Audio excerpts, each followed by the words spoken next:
So as we shift gears here, we got Dylan. Dylan is one of the best at talking baseball in the city. I want to switch to the diamond here, man. So it's been a weird Appreciate that. week, right?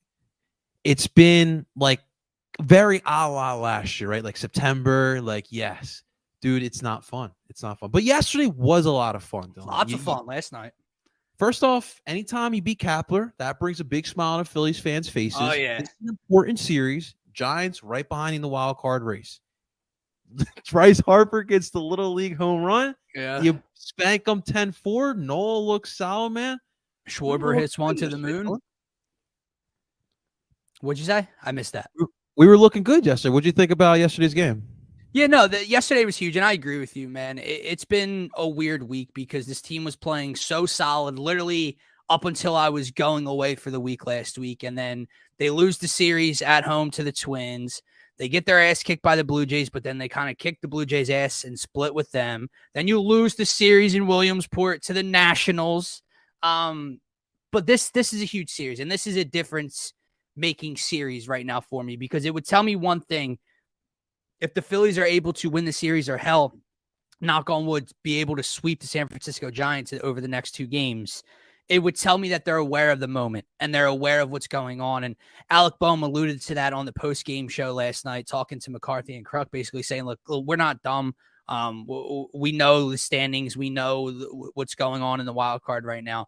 So for them to take that and kind of turn it up a notch, to me, that translates to postseason baseball. Everyone gets so caught up. And I know it's tough, man. It sucks to lose a series to the Washington Nationals. It sucks to lose a series at home, right, to the Twins. But you can't get caught up in the marathon. But when you can pick out important and key moments like this Giant series and like the next, 8 games after this on the 9-game homestand, this is the important stretch because it would tell me that they know what's going on. And they were able to take control of the situation and step up their game, which that's what playoff baseball is. It's knowing it's win or go home and how important the stakes are. And they were able to show up last year. So it hasn't been fun the last week, but it'll get a lot better if they can continue to turn it up tonight. It is interesting because like last night did feel like the intensity of like a playoff game, and I saw that from those guys, and that was the bright part about it. And like you mentioned with the post game show, like you got to treat it like so, because For sure. yes, the thing is, we always allude to it. Right now, the wild card race is tighter than many people may anticipate.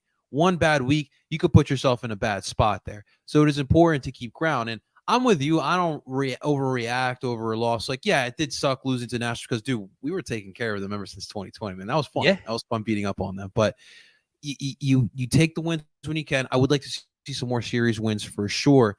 One thing, though, and I want to get your opinions on, the batting lineup, right? Brandon Marsh comes back over the weekend. Mm-hmm. That is huge. A lot of talk over the city, Topper move guys down. Obviously, a lot of people have a problem with Schwarber leading off, man. Like, what is your take? What is your thought on just the batting lineup in general on a night-to-night basis? I am not the guy to argue with about Schwarber leading off because he's my leadoff hitter. You can argue with me till I'm blue in the face. You're not going to get through to me. Kyle Schwarber is this team's leadoff hitter. The bottom line is when Kyle Schwarber is batting 1, the Phillies win ball games. Last year, year 1, went to the World Series. This year, once he got put back in I forget what the numbers are, it's a crazy win percentage when he's leading off. So Kyle Schwarber is my leadoff hitter. Bottom line, sees more pitches, gets more at-bats, gets more swings, more home runs. No, he would not be hitting 33 home runs if he was hitting 5th or 6th. Get that through your thick skulls, please. So Kyle Schwarber batting 1. The issue at hand right now is Turner and Boehm. Topper just switched those two back in the lineup. It's hard to argue with last night when Trey has a 2-hit night, Boehm homers, flashing the glove in the field. I get all that. But for the time being, I probably would have left that alone. I get the whole point of moving Trey down lower in the lineup was to get his head right and was to get him back on track. You accomplish that, thank God. So when you see Trey Turner heating up, you automatically assume bump him back up in the lineup. Issue is Alec Boehm was shining in the 2-hole. I wouldn't have messed with it yet, but it worked out last night pretty good. Outside of that, I know it's never going to happen, But I would hope down the stretch, my 9 would be consistent. Topper doesn't like to do it, but I think great baseball teams and winning baseball teams have almost a consistent lineup night in and night out. And my 9 would be Bryce Harper at first, Schwarber DHing, Bohm at third, Rojas in center. I think the kid's a ball player, and he should be in the lineup every night, and Marsh out in left field because they both need to be on the diamond at the same time. Obviously, Costian right, JT, Turner, Stott, all that stuff. But yeah, real quick on that point, because I was going to ask you that as well. So Pache has been gearing up to come back. Yeah, so you're going Rojas over Pache. Yeah, sorry, Kata. Yes. Yes, I am. Yes. No, listen, Rojas, I like the upside with him, and I think you can't go wrong with either one of those guys. My thing, Dylan, is like, if there is a struggle, I agree with you. Like playoff time and long term, Schwarber is my leadoff guy. But there are times like when there's like that lull with that, the bats aren't consistent. I agree. You're looking for something to change up. Give me something. Give me a pop. Change it up a little bit. I feel that. But isn't that kind of Girardi-ish at that point? When things weren't working last year, you saw 900 different lineups, and that was part of the issue. Like with Girardi, though, it was musical chairs night in, night out. My thing is, like, if you have a couple games in a row where this lineup is not produced, like last week was the perfect example where the bats were not. Well, no, I'm sorry, the week prior to that. Right, when Schwarber's 0 for his last 19. Yeah. I feel you. That's when I say, like, all right, let me just put Trey here or Stott here just for this game. Schwarber comes back in the next game. That's kind of what I meant. But, like, he sticks to a gun, and I can't blame him too much for that, because that's the type of guy Topper is. He's going to have those players' backs at the end of the day, and that's what you want in your manager. And so that's why I can't really blame him, but that's just my only gripe. I think my biggest gripe with Topper this year has been his inability early on to keep Marsh and Stott in the lineup against lefties. He's kind of stopped that a little bit. He had Marsh hit 7 against the lefty yesterday, which, I ultimately didn't mind. You get the more right-handed power up in front of him, but he's kind of stopped that, so I don't hate it as much. Josh Harrison's no longer on the team, so you don't have to worry about seeing him in the lineup every 3 days. But I think it's been fun, man. I really do. I talk about it all the time on the morning show with Scotty, and it's the first time I've talked about it with you in probably a while. I love the Schwarber leadoff argument. I love to get into it with people. I love to hear their point of views, because I understand your point of view. I understand it's not traditional. I understand when you see Bryson Stott hitting 300 and his ability to work counts and everything like that. He's your prototypical leadoff hitter.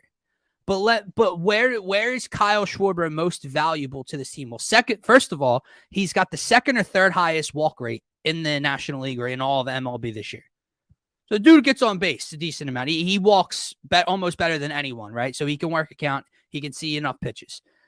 The bottom line is what I said to you earlier. It's not rocket science to me. He's not going to that average is never going to get higher. If you move him to 4, 5, 6 in the lineup, that average is going to stay $180, $190. Now, would you prefer $180, $190 with him hitting 37 home runs, or would you prefer $180, $190 with him hitting 27 home runs? That's true, man. The more pitches, the more swings, the more at bats gives him the better chance to hit one out of the ballpark. And I'd like to remind everybody, for the most part, he only leads off one time a night. So that's true. Everyone gets so fed up with the first at bat of the game. Most of the time, someone else is leading off an inning. That's true. I do agree with this statement here. That's what I said. Harper would be at first, and he can DH. That'd be ideal. That would be ideal. Marsh back, that definitely helps that notion for sure.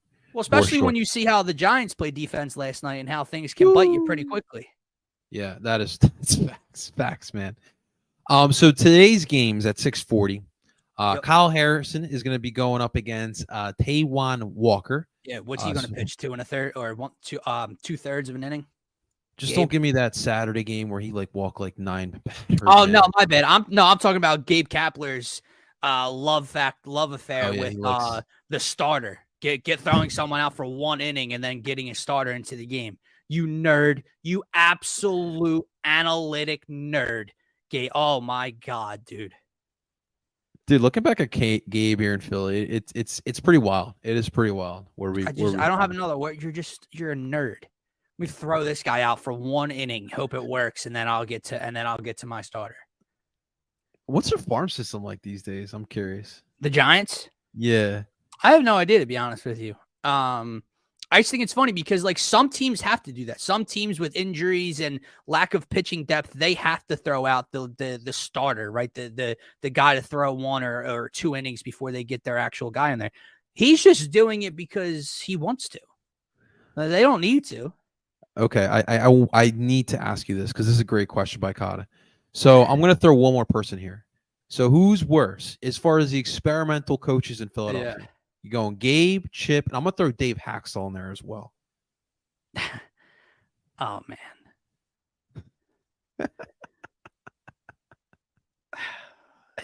Pick your poison, Dylan. This is tough, bro. Some bad ones, dude. As a coach himself, like just on the field, thinking like just from game to game, Gabe's worse.